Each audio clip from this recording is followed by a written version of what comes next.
I would argue that the Ford Thunderbird is Ford's most important vehicle of all time because when they first switched over to pushrod V8 engines, the Thunderbird was the first and foremost vehicle that did all the different generations and all the different families of engines.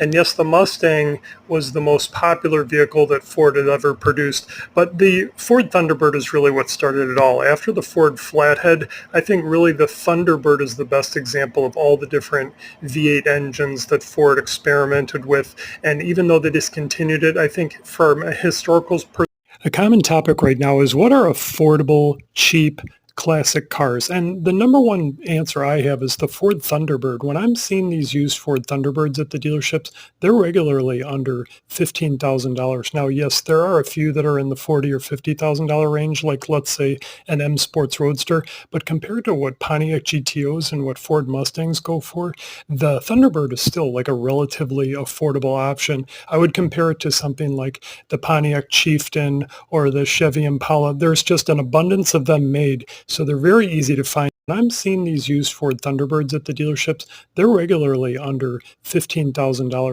But compared to what Pontiac GTOs and what Ford Mustangs go for, the Thunderbird is still like a relatively affordable option. I would compare it to something like the Pontiac Chieftain or the Chevy Impala. There's just an abundance of them made, so they're very easy to find at used car dealerships. My name is James, and today we're going to be talking about the difference between Ford V8 engines and Chevy V8 engines. Now, the way you discuss a Ford engine is a lot different than how you discuss a Chevy engine. Chevy engine, you really are referring to the block size. So the small block is considered the greatest invention that General Motors has ever come up with. It's been used since 1954, and it's still being used on SUVs and pickup trucks today. So when you're talking about Chevy engines like a 409, to say that you're talking about the block. Now, Ford typically are heavier.